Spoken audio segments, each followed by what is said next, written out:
Esta es la primera presentación que hacemos del curso que se inició para los semilleros del grupo de investigación en tecnologías de la información. La idea es capacitar los semilleros en conceptos de investigación y cómo plantear un proyecto de investigación.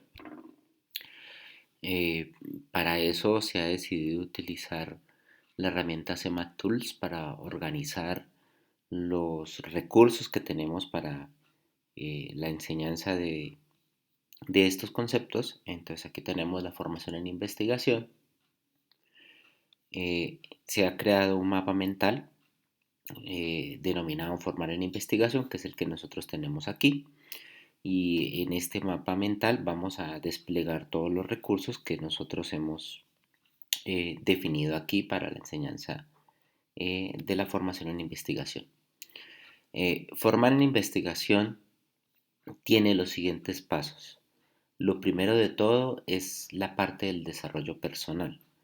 Un buen investigador primero tiene como fundamental criterio su desarrollo personal o su atención al desarrollo personal.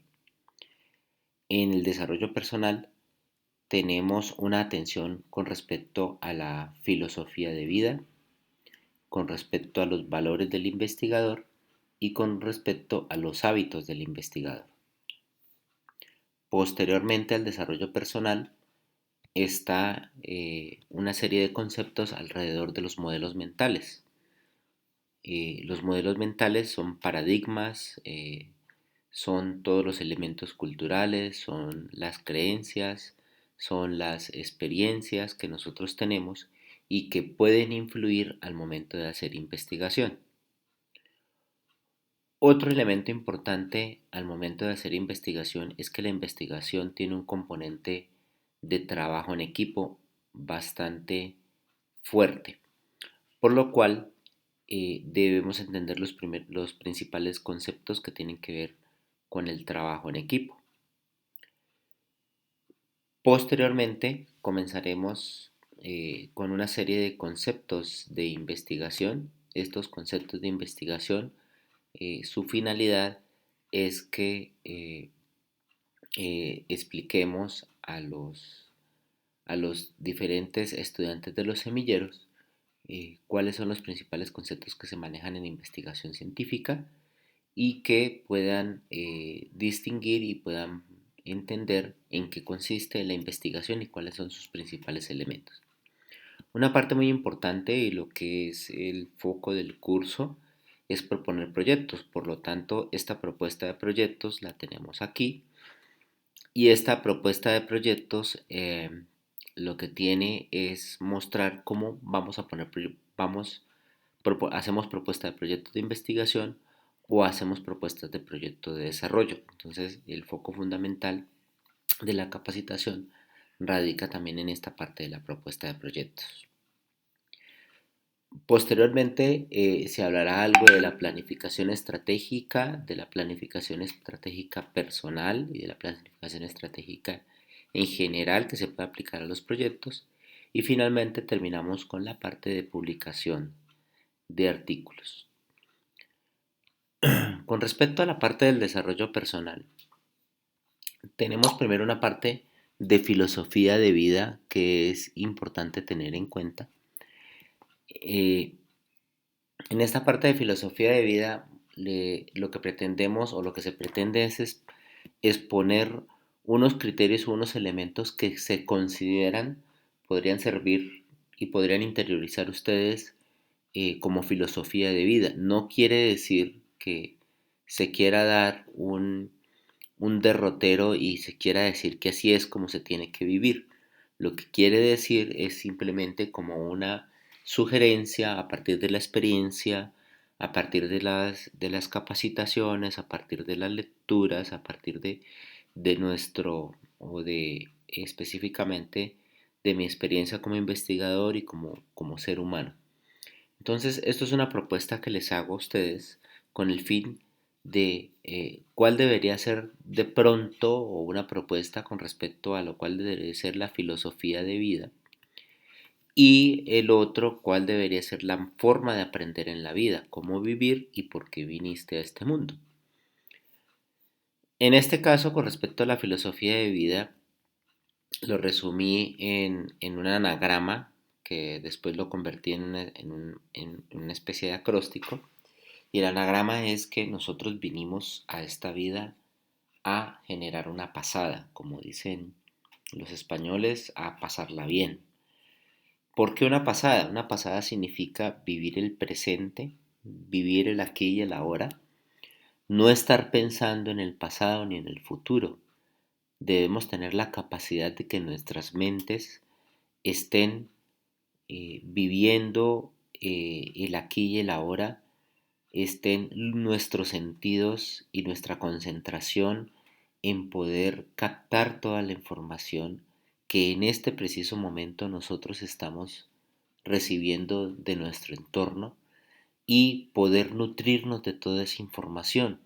En nuestra vida moderna, eh, nuestras mentes siempre están en el pasado, qué hice, qué no hice, por qué lo hice, o nuestras mentes están siempre en el futuro y eso nos lleva a no vivir la vida como la tenemos que vivir en este preciso momento. Otro elemento importante es el amor. El amor se contrapone al miedo, no al odio. Nosotros nos enseñamos por patrones de educación, de cultura y de desarrollo, nos enseñan a tenerle miedo a muchas cosas y nos enseñan a tomar decisiones por miedo. La idea aquí es que no tomemos decisiones por miedo, al que no quiero. Normalmente nosotros nos enfocamos mucho en qué es lo que no deseo.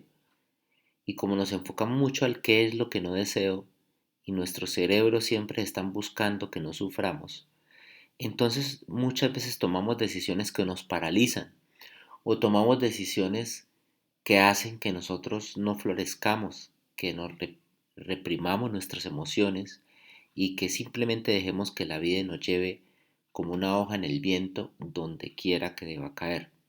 Si nosotros damos la vuelta a ese sentimiento y lo que hacemos es ver todas las oportunidades y todas las situaciones eh, como una posibilidad de decidir desde el amor, si tú tomas la decisión desde el amor, desde qué es lo mejor con respecto a la atracción, con respecto al querer que lo mejor pase para ti y para las demás personas, y no desde el miedo, muy seguramente las decisiones van a ser mucho mejores.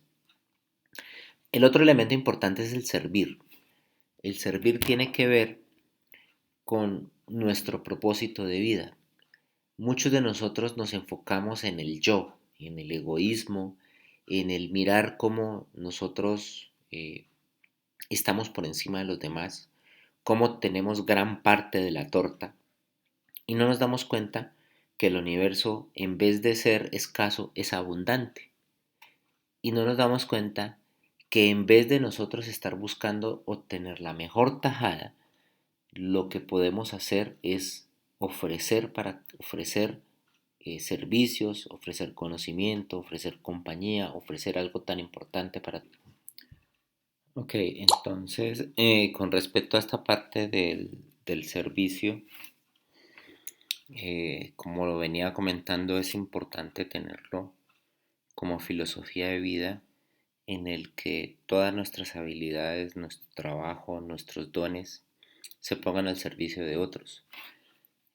Yo creo que ese es el mayor propósito de vida que tenemos todos los seres humanos, servir. De alguna manera, al hacer eso, eso nos va a retribuir o se nos va a retornar también en cosas buenas para nosotros mismos. Obviamente uno sirve sin estar buscando retribución directa.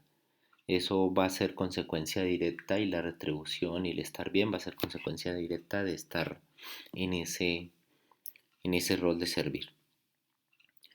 El cuarto elemento es apasionarse. Apasionarse significa que todo lo que tú estés haciendo en todo momento, una conversación, un trabajo con lo profesional, disfrutando de la vida, todo lo vivas con intensidad, que todo lo hagas con ese amor, que todo lo hagas de tal manera que lo estés disfrutando. Eso es apasionarse, lo cual si uno logra hacer eso, va a lograr es que la vida deje de ser un sufrimiento o deje de ser un dolor para hacer algo que tú siempre disfrutas. Obviamente la mejor manera de apasionarse es cuando tú trabajas desde tu don, desde lo que te gusta hacer. Y esto es algo muy importante, el quinto elemento, divertirse. Divertirse significa que en todo momento tú veas el lado positivo, el lado bueno, mires la manera de tomar las cosas con tranquilidad, de ver las cosas agradables, eh, de que te puedas sentir bien, una risa que uno tiene, un chiste, una broma, compartir con personas y estar alegre es la mejor manera de estar viviendo la vida. Entonces, buscar divertirse con lo que se hace es una buena filosofía de vida. Y finalmente la aceptación. La aceptación significa que no te comprometas o no comprometas tu felicidad o no comprometas los sentimientos a los resultados. Tú perfectamente puedes definir qué es lo que quieres tener a futuro, puedes hacer un plan para encontrar o para llegar a ese futuro, pero no quiere decir que si ese futuro no se da, entonces vas a vivir triste, o si ese futuro no se da, pues entonces la vida se va a convertir en un malestar. Significa que tú en el proceso vas a hacer todas estas cosas, vas a estar en el presente, en el amor, vas a apasionarte, vas a servir, vas a divertirte y vas a soltar el resultado, de tal manera que el resultado sea una consecuencia directa del mismo proceso.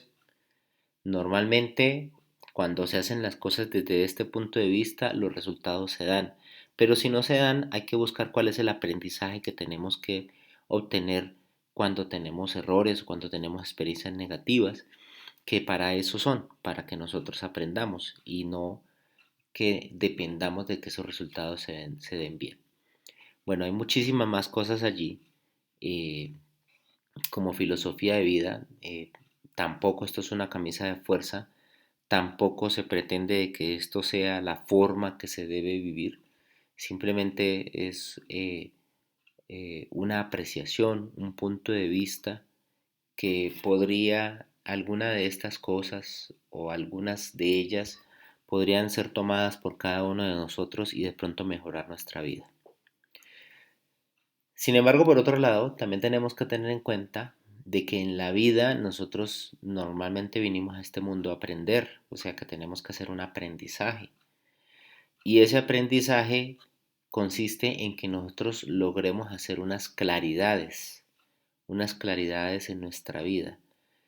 Esto lo resumo de la siguiente manera. La C de las claridades es las competencias.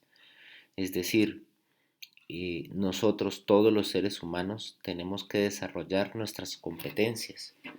Eso quiere decir que tenemos que estudiar, que tenemos que comprometernos en identificar qué habilidades tenemos que ganar para poder generar mayor valor y para que las empresas y para que la sociedad nos retribuya ese mayor valor y vivir mejor. Entonces debemos estar muy comprometidos con mirar qué competencias tenemos que desarrollar, aprovechar el tiempo para aprender no solamente de la profesión, sino aprender de cosas que nos complementan, de valores, habilidades como comunicación efectiva, habilidades en la parte del manejo de las emociones, habilidades en la parte del desarrollo personal, etcétera, etcétera. Otro elemento importante es la L de esas claridades y es el legado. Eso tiene que ver con la herencia. Todos nosotros traemos una herencia, eh, ya puede ser genética o una herencia que nos dan nuestros padres. eh, Venimos de una cultura y nuestras propias familias tienen unos patrones de comportamiento y de pensamiento. Muchos de esos patrones de comportamiento, cultura y herencia son negativos para nuestra vida, simplemente se han traspasado de generación en generación y se han hecho de manera inconsciente y muchos de esos patrones de comportamiento los ejecutamos de manera inconsciente y lo que hacen es que hacen que nuestra vida no sea tan productiva y que tengamos muchos conflictos o muchos problemas. Entonces hay que identificar esos patrones de conocimiento, esos patrones de comportamiento para borrarlos y cambiarlos por nuevos patrones de comportamiento y nuevas habilidades que nos hagan que nuestra vida sea mucho más productiva y mejor. Un ejemplo de esto son los conceptos que tenemos del dinero. Muchos de nosotros, nuestros padres decían que el dinero era malo y que nosotros de alguna manera si teníamos dinero entonces nos íbamos a volver malos. Y eso lo llevamos internamente y muchas veces cuando tenemos la posibilidad de hacer dinero pues no lo hacemos porque inconscientemente sabemos que nos vamos a volver malos. Eh, Eso es algo que tenemos que cambiar. El dinero es una consecuencia, ¿sí?, directa de vivir en la abundancia, es una consecuencia directa de practicar tus competencias, es una consecuencia directa de servir, ¿sí? Es una consecuencia directa de tomar decisiones por el amor, ¿sí? Cuando nosotros cambiamos esos patrones, por mejores y patrones, seguramente vamos a mejorar y vamos a aprender mejor de la vida. Esta tercera parte suena cliché, pero es amarse. Y este amarse primero que todo. En el universo existen tres cosas que competen, las cosas que nos competen y debemos solucionar nosotros, las cosas que le competen y deben solucionar los otros y las cosas del universo. Nosotros deberíamos enfocarnos primero a solucionar nuestras propias cosas, nuestros propios problemas, evolucionar nuestras competencias, evolucionar nuestro estado emocional, nuestro estado espiritual, nuestro conocimiento y tomar decisión para que nosotros estemos bien. Una vez que nosotros resolvamos nuestros problemas, vamos a poder impactar a los demás y con nuestras formas de actuar, nuestras formas de hablar, vamos a ayudar a que los demás también puedan solucionar sus propias situaciones y así vamos a evolucionar el universo. Entonces este amarse es lo primero que nosotros tenemos que hacer como personas, es un aprendizaje que venimos a hacer en esta vida. El otro elemento es la relación. Debemos ser coherentes. Debe haber una relación entre lo que se dice y lo que se hace, de tal manera que nos volvamos confiables, de que seamos morales ante nuestra propia escala de bien y mal, ¿sí? Y eso nos va a hacer entonces que las personas confíen en nosotros y eso va a hacer entonces que socialmente seamos más aceptados. El otro elemento es que todo lo que nosotros ideemos, todo lo que pase por nuestra cabeza, tenemos el gran potencial de hacerlo realidad. Aquí hay algo que debemos tener en cuenta. Nosotros como seres humanos no hay ser humano, tenemos dos aspectos. Tenemos el lado positivo o el lado bueno y el lado negativo o el lado malo. Todos los seres humanos tenemos cosas buenas y cosas malas. Y muchas veces nosotros nos damos golpes de pecho porque tenemos pensamientos negativos o porque tenemos emociones o sentimientos negativos y entonces creemos que somos malos y comenzamos a tratarnos mal y eso no es así. Todos tenemos de ambos aspectos. No hay nadie en este mundo que no tenga esas dos emociones. La cuestión y lo más importante es a qué emoción alimentas. ¿Alimentas las emociones buenas, alimentas las ideas buenas, los pensamientos buenos o estás alimentando las ideas y las emociones negativas? Nosotros tomamos la decisión de cuál alimentar. Entonces, el hecho de que pase una idea negativa por tu mente no significa que tú no seas un ser humano bondadoso, que no seas un ser humano correcto. ¿Sí? Es la oportunidad para que tú manejes esa situación y tú alimentes más bien los elementos que son buenos en ti. La capacidad que tiene el cerebro de convertir esas ideas en realidad es una responsabilidad muy grande. Es decir, que nosotros debemos tener esa capacidad de saber que esa idea la podemos convertir en realidad. Por tanto, esa idea, para llegar a convertirla en realidad, debemos sopesarla muy bien si nos va a ser provecho o si no nos va a hacer provecho o si va a dañar a otros. El otro elemento son las decisiones, en esas claridades. La D de las claridades, y este es nuestro gran poder en la vida, lo que está en manos de nosotros. Lo que está en manos de nosotros y nuestro gran poder es nuestra capacidad de tomar una decisión. En todo momento, todo lo que nosotros atraigamos hacia nosotros, todas las experiencias que nosotros vivimos, todas las cosas buenas o malas, han sido producto de nuestras propias decisiones. Por eso, cuando tomemos decisiones, debemos tomarlas conscientemente y debemos tomarla de una manera de que todo lo que venga a partir de ellas ha sido por nuestra propia cuenta. Por tanto, al tomar decisiones, lo mejor es que la tomemos las decisiones desde el amor, desde el servicio, ¿sí? Tenemos que tomar esas decisiones desde esos puntos de vista para que en lo posible vuelvan cosas positivas para nosotros, decisiones desde esos puntos de vista. El otro elemento de las claridades es la abundancia. Se piensa que el universo, o mucha gente piensa que el universo, que hay una competencia y que el universo es escaso y que es una pequeña torta por la cual todos los días tienen que levantarse a pelear con el otro. Hay que cambiar ese concepto y esa idea, porque el universo es abundante, el universo tiene suficiente para todos, de tal manera que no tiene por qué haber ninguna pelea, ninguna competencia, ¿sí? No somos rivales, somos colegas en esta vida, ¿sí? Y por eso es que nosotros venimos a servir. Entre más y mejor servicio generemos a otro, más abundancia generamos hacia esa persona. Esa persona también va a generar abundancia hacia nosotros, ¿sí? Entre mejor hagamos nuestro trabajo con amor, entre más nos apasionemos y nos divirtamos, pues más abundancia vamos a generar y esa abundancia va a volver hacia nosotros. El otro elemento de la D, de las dimensiones, es que en este universo nosotros tenemos que cultivar todas nuestras dimensiones. No deberíamos dejar de lado una de ellas. Debemos cultivar nuestra mente, nuestra parte física, nuestra parte emocional, nuestra parte espiritual, nuestra parte social, nuestra parte profesional. Esas dimensiones debemos sacar todos los días tiempo para poder cultivar eso, porque las personas normalmente que se enfocan solamente en hacer dinero, trabajan en su parte profesional y en su parte material, pero se olvidan que tiene una parte emocional de compartir con su familia, se olvidan de hacer ejercicio para cultivar su cuerpo, se olvidan de cultivar su mente en otros aspectos y finalmente puede ser que logren éxito en la parte material como el dinero, pero cuando van a darse cuenta ya no tienen personas importantes a su lado o ya están enfermos o ya tienen algún tipo de depresión mental porque han descuidado sus otras dimensiones como seres humanos. Entonces es importantísimo que nosotros saquemos tiempo para que esas dimensiones las cultivemos y aumentemos nuestras competencias en esas mismas dimensiones. El otro elemento importante son las emociones.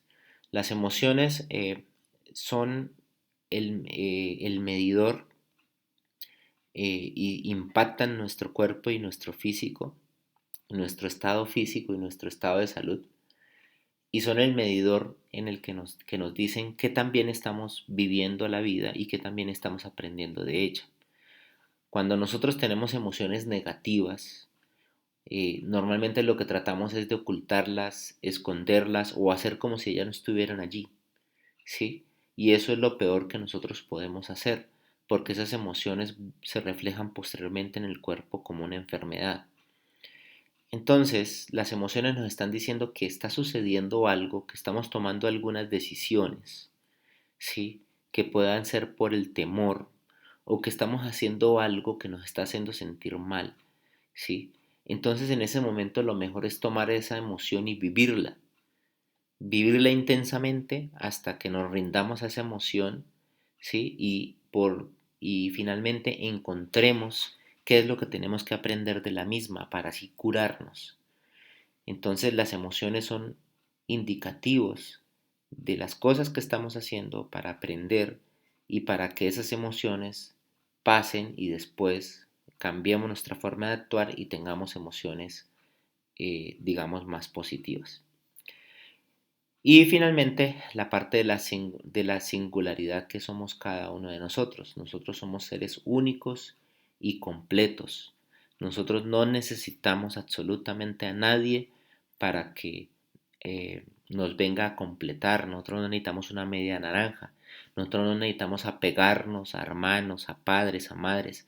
En este universo somos seres que tenemos todas las posibilidades y las capacidades de vivir completamente solos y de desarrollar nuestra vida completamente solos. Obviamente es mucho mejor desarrollarlas con el amor de los seres queridos, pero lo que quiere decir con esta parte de la singularidad es que nosotros no tenemos que desarrollar apegos o desarrollar emociones o sentimientos de que no vamos a ser capaces de enfrentarnos a la vida, de vivir la vida porque no tenemos cosas o personas a nuestro lado.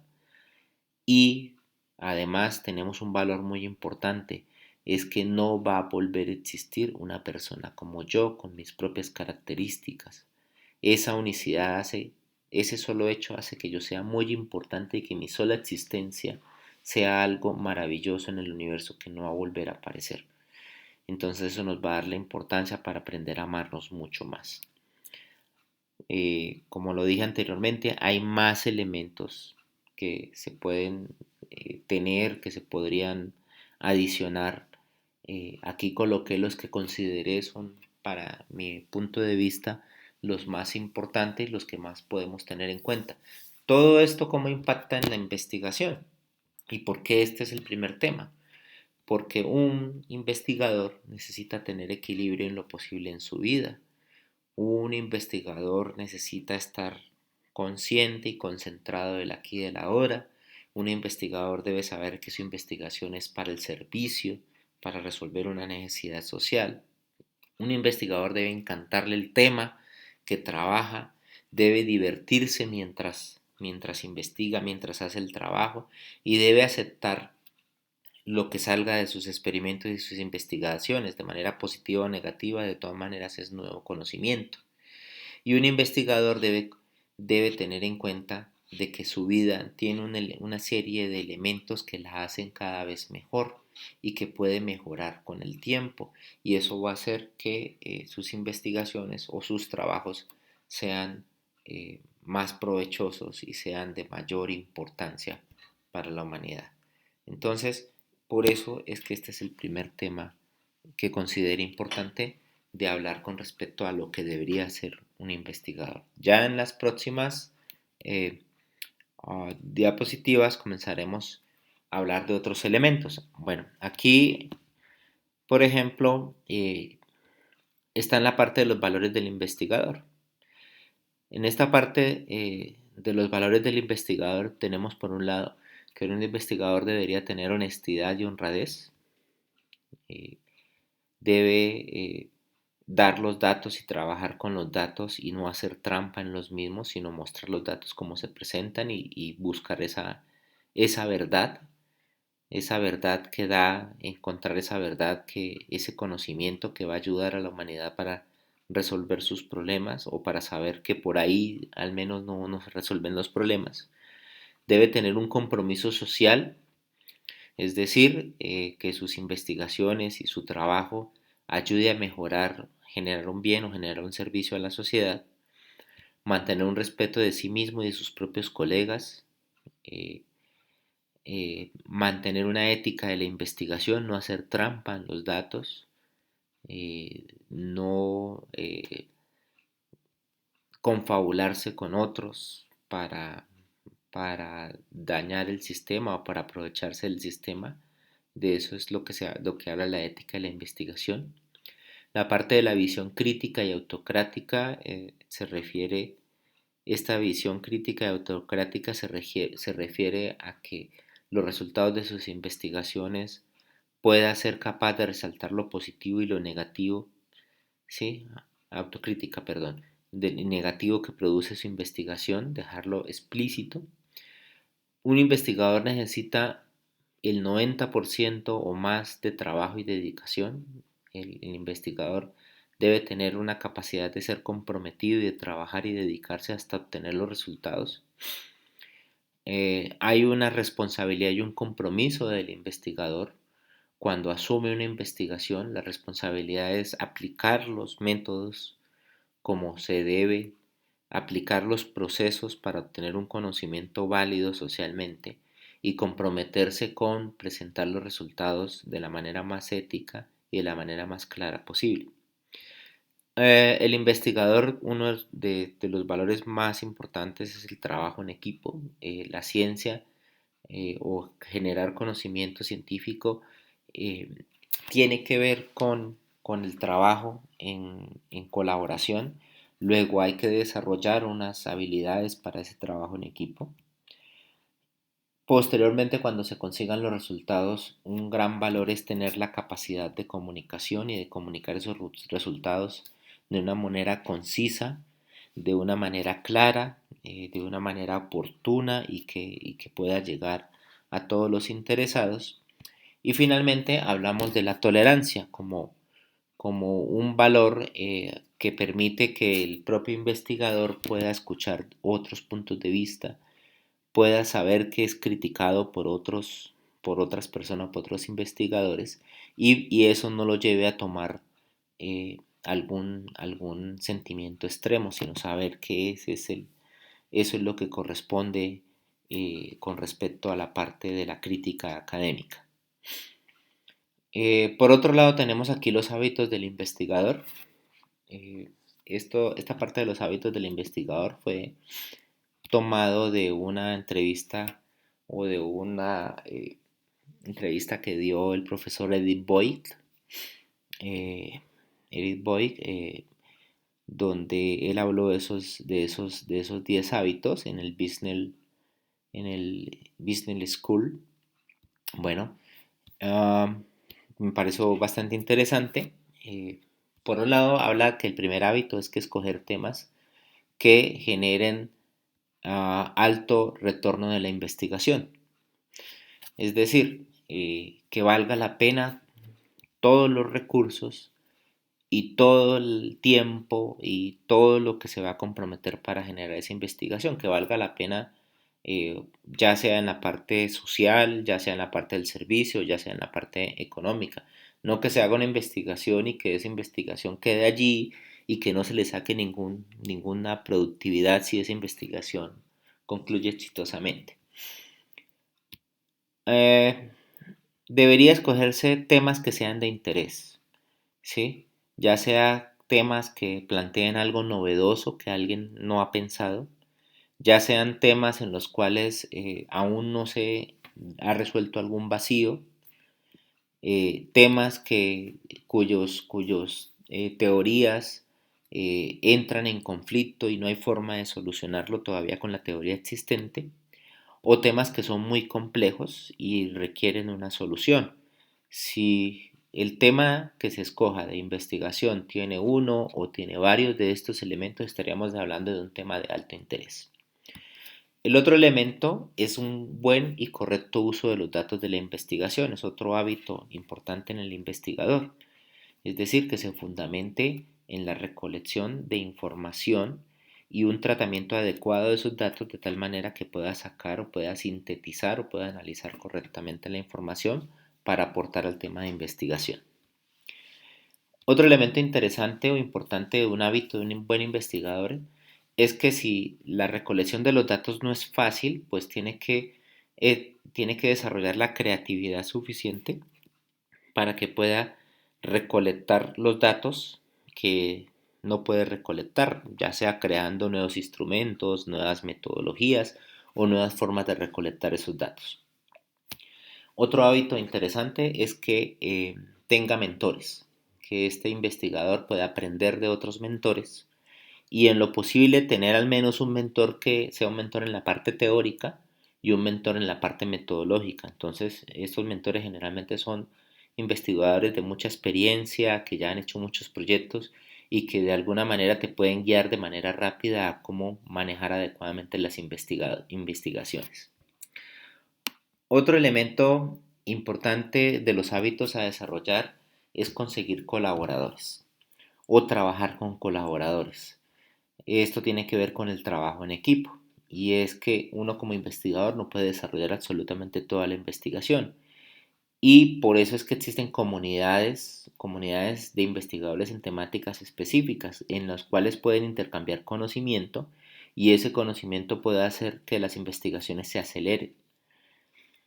Otro elemento es anticipar las objeciones de los evaluadores, ya cuando se está presentando la información que se ha investigado, ya sea en un artículo o ya sea en una presentación, debería tomarse el rol de evaluador muy crítico para poder establecer cuáles podrían ser las objeciones de ese evaluador y poder dar esa respuesta o suplir ese vacío antes de que llegue a esas instancias.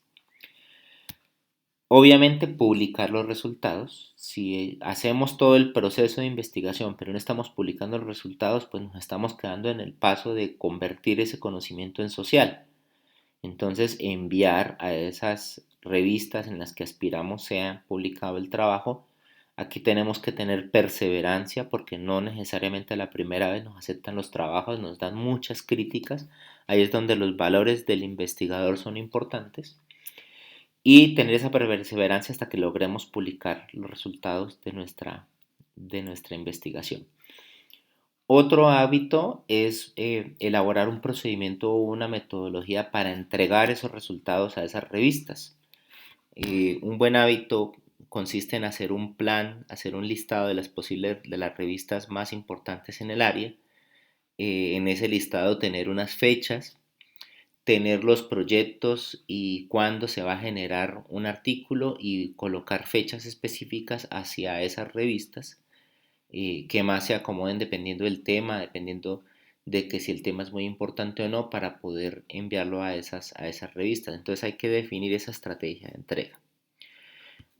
También es importante como hábito es crear un buen espacio de investigación. Si tenemos un grupo de investigación, un semillero que se tenga un espacio donde todos los integrantes en lo posible puedan estar, puedan compartir ideas, puedan vislumbrar cada uno el trabajo que están haciendo, puedan tener espacios de discusión, espacios de experimentación. Entonces es importante tener un espacio de investigación. Y finalmente, un último hábito es una mentalidad maratoniana, es decir, esa mentalidad maratoniana se refiere a que habrá momentos en los cuales hay que trabajar bajo presión, en los cuales hay que trabajar fuertemente y no hay que amilanarse de esa situación, sino que son momentos en los que van a pedir lo mejor de nosotros y nosotros necesitamos aguantar esa tensión hasta obtener lo mejor. ¿Ok? Aquí se termina toda la parte que tenía preparada con respecto al desarrollo personal.